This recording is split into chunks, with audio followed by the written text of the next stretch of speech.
So, as you can see, I've got a new toy here. It's my new little portable photo studio for my Hot Wheels cars.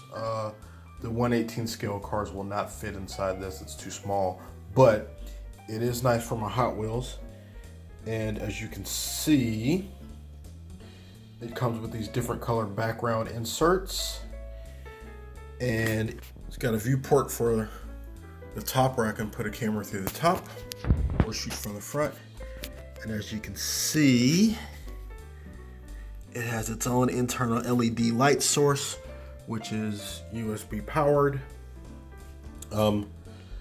This wasn't too expensive, and it's been very handy for doing exactly what you see here, which is photographing Hot Wheels cars. Nice even light, and the interchangeable backgrounds will come in handy because I can change the color of the background as I need to.